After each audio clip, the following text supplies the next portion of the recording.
A very good evening to you and welcome to The Desk here on Global Television. My name is Godwin Sunday. Today we'll be talking on this desk about the various wars going on across the country. But by extension, we'll start it from across the world, then we'll narrow it back to African and other developing countries, as it were. But first, looking at the Russia-Ukraine war, where about tens of billions of dollars worth of weapons have been funneled into region, with arms manufacturers on all sides profiting while innocent people tend to suffer. There's another angle to the war conversation. We've had that of Iraq and Iran war, a war that has lasted nearly 8 years, during which the US, USSR, and other nations supplied arms to both sides, leading to over 1 million lives lost. Not forgetting also in the war trajectory and the war theater, we've also seen what looks like a proxy war between Saudi Arabia and Iran's proxy war in Yemen, where billions of dollars of weapons are sold to sides in the conflict, to both sides in the conflict, with catastrophic consequences for people of Yemen who continued to suffer. Well, we will not leave out in the conversation on the post-9/11 Gulf War, which like war on terror, where decades of arms sales to Iraq, Kuwait, Afghanistan, and other regions are fueling endless conflict and resulting in death of hundreds of thousands of people.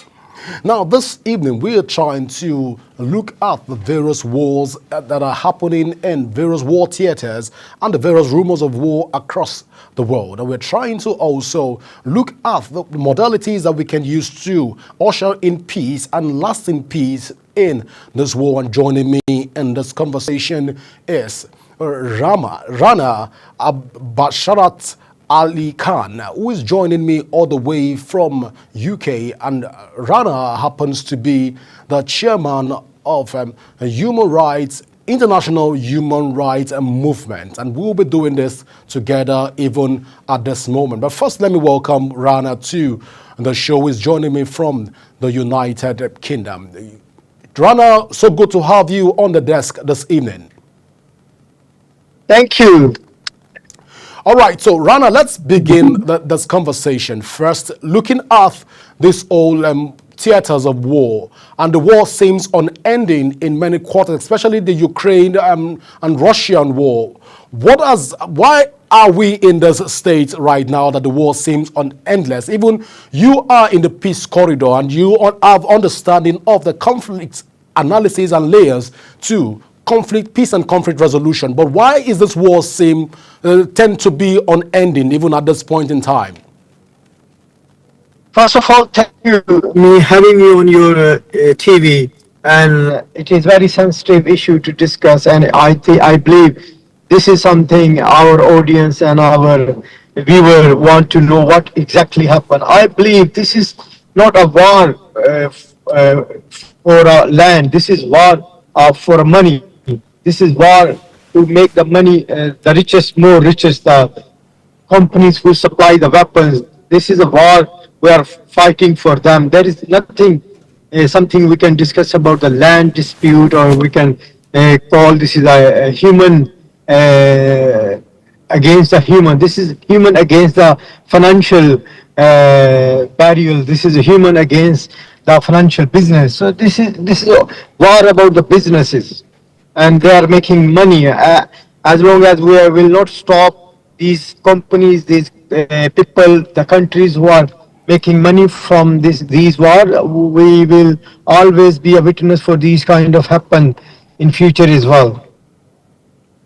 All right, so rather, if I get you clearly, you're saying that the war is more of a business transaction. But if it is a business transaction, who profits from the destruction while preaching peace? We've seen in more of developed countries like Russia and the US selling weapons to this country. Are you invariably saying that these countries profit from war theaters? I believe your audience need to understand the one very clear things, that the top five country, they who call themselves a champion for human rights. They are the top five country who supplies weapons to the rest of the world. Look at the America, the human rights champion. This is a top country which sell weapons to rest of the world. The second is Russia, then is Germany, then is France, then is China. These five countries who talk about the peace, justice, and humanity at the United Nations. But at the same time, from the back door, these are the top five countries who are our main supplier for the weapons around the world. 82% world weapon go through from these five top nations, and unfortunately these all five countries, they are the peacemaker and they are peace human rights champion at the United Nations, and these are people who speak for a peace in the United Nations, but at the same time they are the main supplier and their economy run by the bloodshed and human bodies. This is quite interesting, Rana. Rana, so at this point, this war seems never ending. But looking at all of this, and you're saying that some of the superpowers that are preaching peace are actually behind the fueling of those war tantrums and the drums of war. But where do we go from here, Rana, as a people right now? Is this war, are these wars coming to an end anytime soon? With if the people that are supposed to end this war, people that are preaching peace, are ironically also fueling the wars, are we looking at ending this war anytime soon? No, first of all, let me correct. There are not few super nations. All the super nations or the powerful nation, who we call them a super nation right this moment, they are a super nature, super countries, because they was involved in a money making machine. The only money making right now is the industry, is a weapon industry. And look at them. If you look at that figure just in last 3 years, these top five countries, which is also part of the have a veto power in the United Nations. They are also a United Nations signatory partner. They are the main culprit, and they are the main five countries who are happen to be a main supplier of the weapons. So we cannot expect from them they will stop their business for a human right. They work for a money. They think for their own country. They do not hold or have any feelings for humanity. So this is something totally different. And secondly, I don't think so. If you look at the figure, you will be surprised. Top one country, look at the America. 36% of the world weapons supplied by the United States of America. 21% weapons supplied to the world by the Russian. So, and the third country, the 7.9% weapon sold by the France, and 5.8% weapon of the world supplied by the Germany. And look at the same time, who are their sellers? Top five country who sell America their weapon is Saudi Arabia, Australia, Junubi Korea, South Korea, and secondly the Russia. The top three countries where they sell their weapons is India, China, and Algeria, France, Misr, Qatar, and India. The other country, Germany, they sell their weapon to the South Korea, Yunnan, and Algeria. Chin, look at the Chin. Chin have a three top country as a buyer. Bangladesh, Pakistan, Myanmar. Look at the condition in Pakistan and Bangladesh and Myanmar. These are the countries who do not have any resource to feed their nation, but they are top most powerful countries to sell the weapons. All right, so Rana, decades of arms sales has happened in Iraq and that of Kuwait and Afghanistan and other region, but it looks as if most of the arm producing industries even within this region. How correct is this assertion? Yeah, this is a correct information, and you are exactly right. If you look at the figure, trust me, this is where I feel that we need to wake up in a reality. The top 10 weapons generate companies belong to the America, top 10 countries, and after that, the China is one of the largest country to sell the weapons. So these are the companies, and these are the money making company. And look at, if you are a businessman, look at this is a business right now. There is nothing about a human right. There is nothing about a justice. There is nothing about equality. It's a simple state of business. If you are a businessman, how you will feel that you will lose your customer? But Rana, the position of that assertion has been that a lot of superpowers will say that most weapons that are being produced are not being shipped into the countries, a country like Iraq and Kuwait and that of Afghanistan, that most weapons are being produced indigenously by them. So let's try to marry this together. If we look at indigenous weapon making companies within that locale, are you then saying that the superpowers are preaching peace on one hand, and you are saying on the other hand that they are preaching peace on one hand while trying to sell their weapons to other countries to be able to have transactions with them, more business? But in a case where the Iraq and Kuwait and Afghanistan produce their own weapon, is it not that the indigents of that particular region don't want the war to end, even looking at the war theater as it stands right now, even that of Ukraine, Russia, and other war zones in the world right now? Okay, this is very tricky and very clever move by these super-called rich countries. Okay, if you look at the figure before the Kuwait and Iraq war, Iraq was one of the most rich country by the every sense, right? But after the Kuwait and Iraq war, Kuwait was under the $2.3 trillion on the loan. Why? Because they bought the weapons. And second thing, you are saying they are making weapon themselves. No, they are just assembling them. But the main suppliers for weapons are these top rich 5 countries. And why you understand? I will give you example. Iran, Iraq, Kuwait, they all 3 Muslim countries. There was no reason to fight to each other, but who create fight among them? And look at right now about Russia and Ukraine war.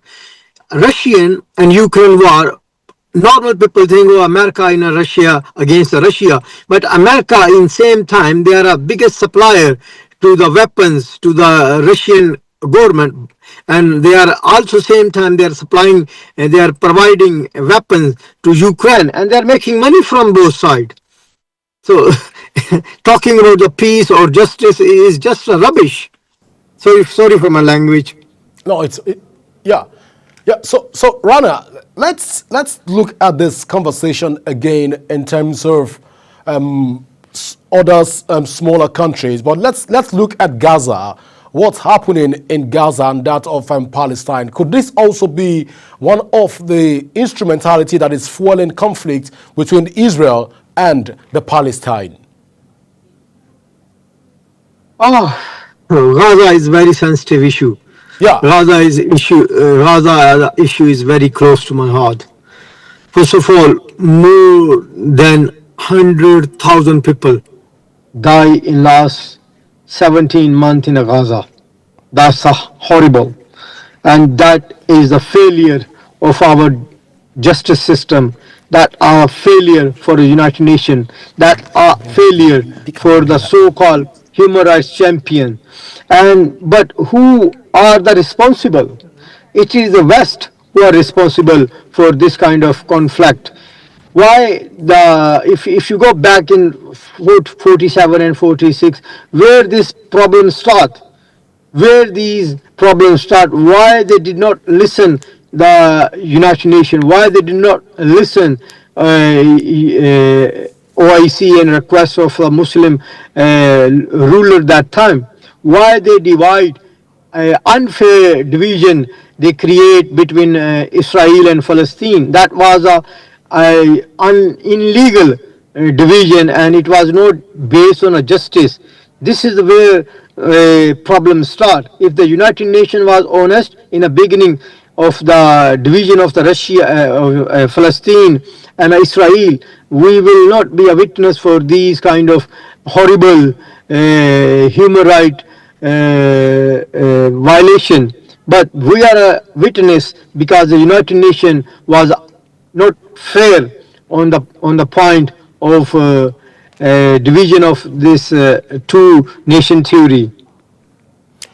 All right. So, Rana, before I let you go, your organization, which happens to be a champion of peace, have always fronted the peace. Let's hear you talk about your peace advocacy so far. How well have your organization been able to champion the cause of peace even around the world as it stands right now? First of all, international human rights movement, right this moment, working more than a 62 country, cross 7 region and almost every part of the world. We have a people, more than 160,000 people around the world working under the leadership of international human rights movement with a one aim, one agenda: human right, justice, equality for everyone, regardless your color, culture and your language barrier, regardless your faith, belief and your nationality. We are talking about the peace. We are talking about the peace in Kashmir, Palestine, Afghanistan, Iraq, Russia, Ukraine, west of India and Bangladesh, everywhere, Sri Lanka, Burma, Myanmar, Nepal, all these countries which is affected by the human rights. We are working in all the affected area of the war, and we are working with the United Nations and OIC and European Union and all other human rights organizations. Especially in Africa, we was one of the top 100 organizations in 2021 in a African region, and we was the officially observer at the recent African election. So I believe as a human rights worker and the head of the organization, we are doing our best to bring the equality, justice and human rights for every single person on the planet. All right. So Rana, in your submissions earlier on, you've alleged that most international organizations are responsible for global armed trades and they merchandise weapons across the globe. But let's narrow this conversation again, because some of us are in Africa. Can we say that this same hypothesis or tentative statement of yours also applies to African and other developing countries? Yeah, that's right. Before I answer you this, I want to give you example. International Human Rights Movement, right this moment, we are one of the largest organization working on the ground with the basic human rights need in Africa. In 2022, we was one of the most 100 powerful organization was in Africa. We host International Human Rights Conference in Africa. We have a 37,000 plus membership in Africa, and we are working more than 21 countries across Africa for human rights. So this is one of our biggest achievement in just last 3 years. We are growing day by day, and thank you people like you who are supporting us, who are making our voice to heard, who are making us to be noticed by the international powerful organization. And I believe one day me and you will walk in Africa without fear and without witness any homeless people or people dying by food or disease. We will work with them in an open and best environment. Well, at this point in time, I want to say thank you so much, Rana, for being a part of the desk this time in Africa, and also, I believe, also the same similar time in the UK. Thank you so much for being a part of the desk, Rana. Thank you. Pleasure. All right, we'll go for a short break, and I've been talking to Rana, who is the UN International Human Rights Chairman, and we've been talking about the global arms across the world. When we come back from this break, we'll be bringing this conversation back to Africa and by extension Nigeria to talk about some pressing issues as it borders on Nigeria. Go nowhere. The show continues in a moment.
Welcome back to the desk here on Global Television. Despite Nigerian being blessed with about 8,000 different spices, Nigeria reportedly has less than 10% of these spices effectively unearthed for drug development and production. This is mainly because the country had few professional herbal practitioners who could turn natural medicinal plants to ready-to-use medicines for various ailments. However, this is beginning to change with recent innovations brought by advancement in technology and research findings. Even though the country still has to contend with myriads of roadside herbalists who lack requisite qualifications, some professional health practitioners have taken the bold step to acquire what it takes to advance the practice of complementary and alternative medicine to the level of competing with other orthodox medicine. One of such persons is that is setting the pace even within Nigerian and by large Africa, and its pharmacy Ajia Zainab Sharif, the pioneer head of the Department Traditional, Complementary and Alternative Medicine, Federal Ministry of Health, who is joining us in this conversation. But on this table this evening, we'll be looking first on the budgetary provision of the health sector, even as the president has even increased the health sector budget. How effective is this in the increment of the budget going to affect the traditional health system? These and more conversations are what we're going to be having here on the desk this evening. But first, let me welcome you to the desk, Ajia. Good evening, viewers. I'm happy to be here. All right. Yeah.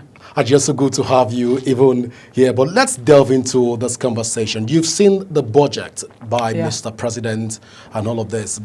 Increment on the health sector. What do you make of the budget in its generality, especially as it affects the health sector? The first thing to consider is that health is wealth. Nothing can go on if you are not healthy, and even in terms of wealth creation. A lot has been said about the budget allocation to health. As far back 20 years ago, during the time of President Obasanjo, we advocated for at least the budget to be 15% total budget for healthcare. But you can see that over the years, minimal, very insignificant increasing. And there is a lot of problem in the health sector. Disease burden, chronic diseases, diseases that are very expensive to manage, and diseases that we do not have the raw materials or the pharmaceutical products to produce essential medicines. So, it is important to know that you cannot talk about a healthy nation if you don't have means to produce your own in addition to importing. A case in time was during the COVID-19. You can see that we're all, especially African countries, we couldn't do anything because zero raw materials being produced despite the advocate for research. We have to rely on countries like India and China, and they were very adamant because they also consider their own first. That idea of me first before others came into being. However, we still advocate for the need to increase the health budget, particularly in the area of research. And let me focus on traditional medicine. I want you to clearly know that the WHO even then has recognized 3 healthcare systems, okay? All right. The orthodox system is not an issue. The orthodox system is the one we know. The orthodox medicine, they call it allopathic medicine, the scientific medicine. The very important one which people tend to ignore is your traditional medicine. Your traditional medicine is your cultural medicine, your cultural heritage. You were born in it to see what your parents were doing in terms of ailments management before the incoming of orthodox. Are you telling me that before I pray, if you look at 60 years ago, or let's say those people born 60 years and above, most of them were treated with traditional medicine before the coming of, let's say, orthodox medicine. So your medicine is traditional, is part of you. That should be recognized as number one. But because of natural, scientific, global best practices, we looked at the orthodox as the first one. Then we have complementary and alternative medicine. Call it CAM medicine. Any medicine or any health intervention that is not traditional or orthodox is CAM. These are particularly health interventions done holistically to manage the health, physical, mental, social. So you see so many aspects of complementary medicine. More important, a traditional medicine in your country becomes alternative medicine in another country. A case in time. Let's give an example. Acupuncture is traditional medicine in China. But when it comes to any outside country, it's complementary. My traditional medicine in Nigeria, when it goes to Ghana, it becomes complementary. Because every nation, every continent, every community has its own original traditional system. But what do we need to do? Because of international practices, because of research, because of scientific evidences, we tend to relegate our own traditional medicine. You just said that herbal medicine is practiced by quacks. Who are the quacks? I always say, if you go back to family history, genealogy, what if in your family you are healers? God has given you that aspect of healing. Because it's God that provides the inheritance. So are you telling me, you that inherited health and you that inherited healing systems ordained by God to you are a quack? Quack in the sense of maybe because of scientific knowledge and maybe you don't speak English. Let me tell you one thing. 45% to 60% of our orthodox drugs were sourced from traditional medicine or medicinal plants. Most stories has it that it was the traditional medicine practitioners that provided the basic information for the discovery of modern medicine. An example, cinchona bark from the cinchona tree, where quinine and chloroquine was extracted. Peruvian bark, which was used in South America, mostly in the management of their fevers. With that information from the practitioners came the discovery of cinchona bark. Artemisia annua, we all have malaria burden. You know, you go to buy your malaria drugs called artemisinin combination therapy. The main original source of that medicine is from a plant called Artemisia, which in the early centuries the Chinese used it to manage fevers. Research was taken further to be able to discover this combination therapy. Let me come back to Nigeria.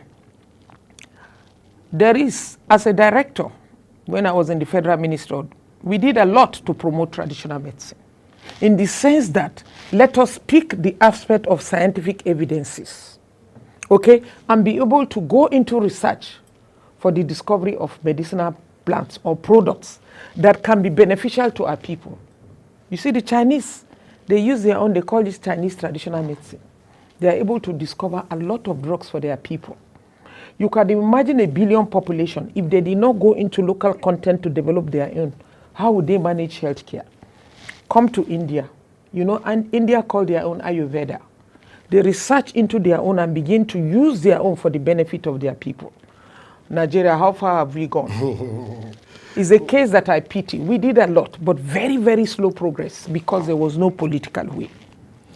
And because even, I would say, there was no external support. You know, these foreign donors, they give you money and tell you what you should do with it. But when it comes to support your own, I advocated for a lot of support from traditional medicine.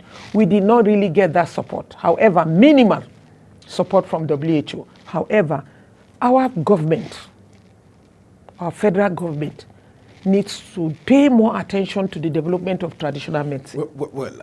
Ajia Zainab, Yes. before we even get into that part of the conversation, Yes. let's even look at the fact that most traditional medicine in Nigeria have always and tend to be tied around Witches and wizards. diabolical means.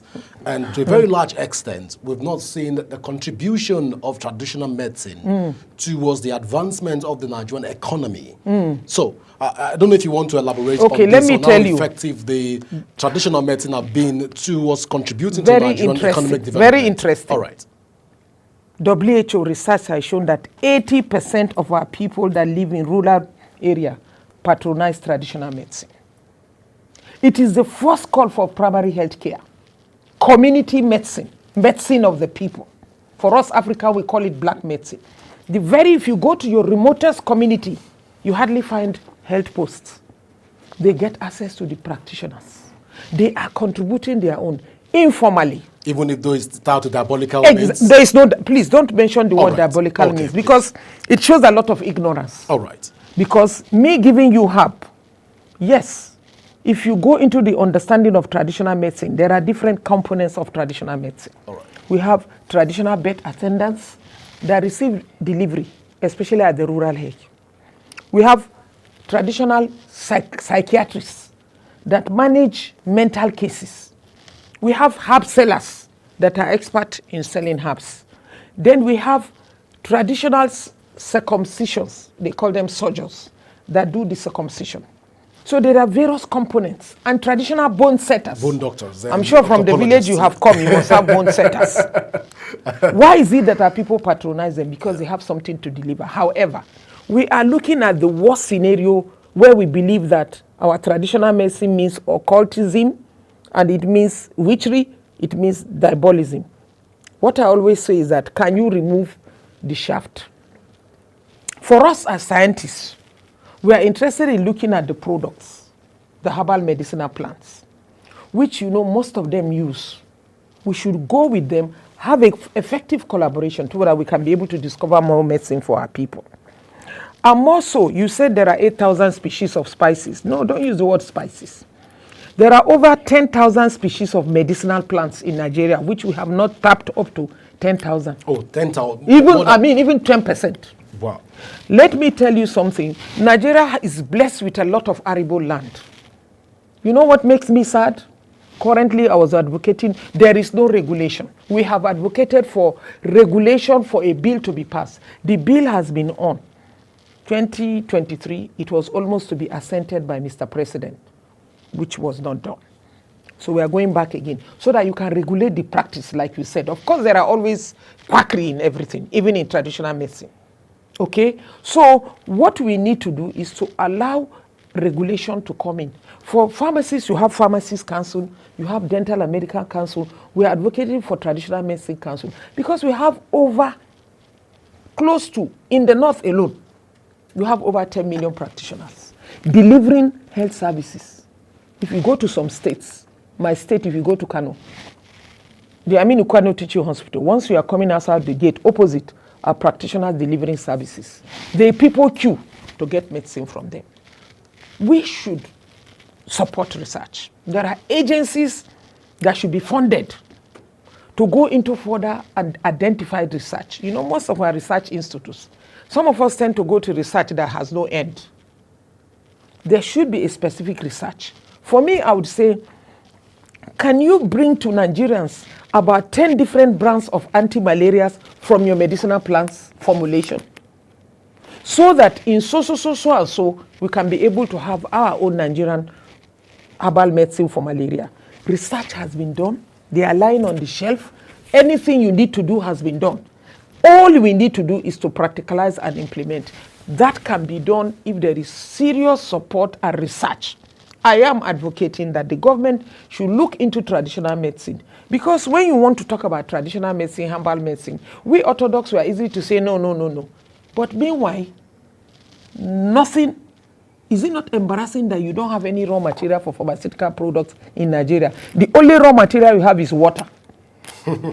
And the medicinal plants are low-hanging fruits, which we can formulate into different products, at least based on our specific ailments. All the malaria drugs you take today, they are imported. The ones we produce here are compounding. The raw materials come and we compound. Originality is not there. That calls for a concern with a population of over 200 million. Our health sector is completely not prioritized in the right way. I would say that the federal ministry is doing well, but they could do better by focusing, because of my experience in the Ministry of Health. They could focus and support research in traditional medicine, medicinal plants. The global market for medicinal plants as of 2023 is $453 billion. The greatest patronized for herbal medicine are the European countries. Well, on and on, I can tell you. Ajay Zainab, let's bring the conversation back home a bit. Yes. Most people will say that when it has to do with the traditional medicine, it is more of an hereditary system, which you have mentioned. And as such, it stays and dies with a particular family. Okay. For that, they might not be able to give out the secret of their growth. Again, we have scenarios where most Nigerians will tell you, and Africans will say, there are some herbal leaves that you need to do some form of chanting or incantations for them to come alive, to become potent. Good. We've seen such illustrations given in such a scenario. How will research be able to bring out all of this? Or the government is not getting something right? Or is it that the herbal traditional practitioners are not willing to also assist the government by coming out with what they have, and at that point there is some form of disconnect? Effective collaboration is what? Trust between the practitioners and the stakeholders. When the root has I become give you an stayed with the example. family for long? I give you an example. Okay, please go In the ahead. Federal Ministry of Health, we were able to get them into a group of association. And we collaborate with them. Some of them have been trained in the practice of traditional medicine. Environmental ethics so far has been done, and it's continuing being done. And most of them will have their biodata. But what is important with the practitioners, they don't tend to have the trust with the scientists and the researchers. We must welcome them with that trust and research so that some of them can divulge the information. Do you know Nicosan, the drug for sickle cell that was discovered in Niprit, pharmaceutical raw material in Edu? The formula was given by a herbalist. He was able to have effective collaboration for the protection of intellectual property right. He went ahead, gave them the formula, add scientific evidences, develop that product. That is the coming out of Nicosan, which currently is being marketed by May and Baker, a pharmaceutical company. So more can be done. So forget all these stories you say they are die with. Yes, some will die, but some are ready to evaluate and bring their formula to be. I am an example of a practitioner. I'm a pharmacist of repute. I'm also inherited traditional medicine. I knew that I cannot say that without scientific evidences. I have been trained in China on traditional medicine. I've been trained in Japan on traditional medicine. I've been trained in India. And even coming to Nigeria, I had had various interactions with the practitioners. That has increased my knowledge. I'm an author in different books in this field. It's so nice. I feel very fulfilled as a practitioner, as a pharmacist, because I am doing what we called in the language of pharmacy apothecarism. You know what we mean by apothecarism? If you go to the history of pharmacy, once somebody comes with ailment, in all your shelf you have different plants. You will not go until I pick some plants and bring a formulation and give to you. That gives me the excitement that I am able to produce something with medicinal value. That is the meaning of being a pharmacist. I don't want to be a copycat pharmacist. It's only what they bring to us that we do. That is why you see, even the professors, all of them in the academia, I believe there are a lot of challenges. If we're able to practicalize those self-researches, bring them into practicality, get the support of the federal government. Assuming you said, I am going to invest 1 billion naira for the production of anti-malaria medicine within the next 10 years. Put a committee, we have experts. We have Professor Idu. We have so many professors. Professor Iwu, we can sit down as a committee, bring out some medicinal products, at least for the benefit of our people. But you know, they're quick to say, no scientific evidence, I know, no dosage. Look, you refuse to understand that orthodox drugs are produced in a different procedures from the herbal medicine drugs. Herbal medicine is a combination of one or more medicinal plant parts, which can be the roots, the bark, the seeds, into a formula, okay, which is given. That means it has so many multi-components in it. But orthodox drug goes through strict scientific process in the production. Toxicity of high chemicals being used to produce an active ingredient, which is needed to give that drug you want either for hypertension or diabetes. So, if I take you as a whole now, and I now want to remove one part of your hand, is it going to be easy?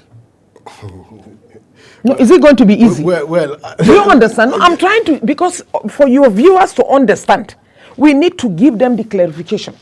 When you look at the difference between orthodox, like I told you, that one is specific.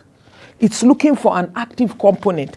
In a multi-million components, I want one or two that will give me what I want to produce that drug. well, But in herbal medicine theory, I believe that God has given me the plant as a whole.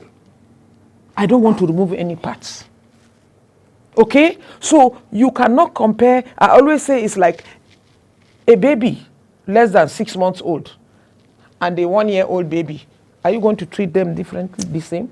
Well, answer me. A lot of questions are begging for answer on this table. But then, Aja Zainab, Yeah. this conversation on traditional health care in Nigeria tends to be a conversation that most governments in-out have been shying away from having this conversation. But they do it in the corner. Okay, so, but it has Behind the scene.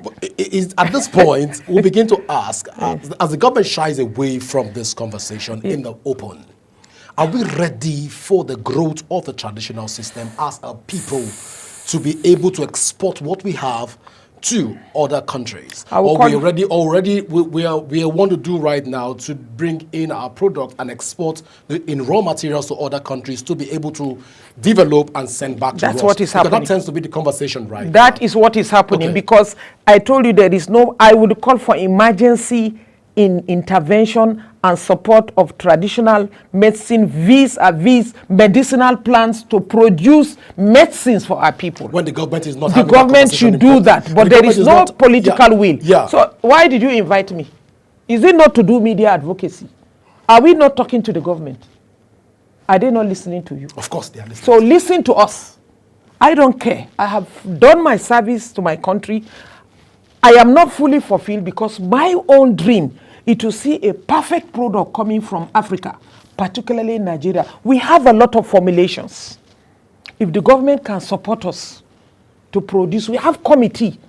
Honestly, we can join the global market in producing organic products, because you know the world now is going back to nature. These synthetic things, they have their long-term side effects. Paracetamol, I'm not saying the herbs are free. Paracetamol can lead to kidney toxicity. Some wrongly used herbs too can lead to kidney toxicity. But the chances of safety with herbs is better than with orthodox, because orthodox are chemicals which the body has to be managing until it reaches a period that it also becomes weak. However, if you bring in herbal intervention, it tends to strengthen the organs. That is why we say the three systems of health must work together. If you go to China, do you want orthodox? Go this way. Do you want traditional? Go this way. We don't have to say that in Nigeria when we have not even put the regulation. But more painful is those authorities, they use the traditional medicine behind the scene. All right. We advocate for support. Dr. Zainab, Yes. before I let you go, Yes. even on this table, the government will want to ask at this point, probably the reason why they are shy. Let me give an excuse for the government. That is because I'm part of the government, at least. There are no economic value. And let's say because they don't understand the economic value of this. But let's say if one wants to advocate and support traditional medicine, what is the return of investment? How will it look like? I just told you that the global market for herbal medicine 2023 was $453 billion. And I told you that the people who patronize, who use more for our materials, are the European countries. But the greatest producer of herbal medicine, number one, China. Then you look at India, we are behind. But if the government is able to, honestly, do you know what you don't know about, let me be use specific, medicinal plants. Medicinal plants can produce foods, therapeutic foods, foods that are healthy, medicines, which we can use for management of ailments, body care products. So if you have your plants, cultivation, you have arable land, you are able to cultivate different medicinal plants. Don't you think it will have an impact on boosting your foreign exchange? Well, Aja Zainab, a lot of conversations a lot of questions are begging for answers even on this table, but we don't have a lot of time with us to be able to address some of those concerns, especially as affects the budget. But I want to say thank you so much for finding out time to be with us even on the desk this evening. Thank you for having me. I hope when next we need you, you'll be available for us. Thank you. All right. Well, viewers, this is how far we can go today on The Desk. Well, do remember that you can join in the conversation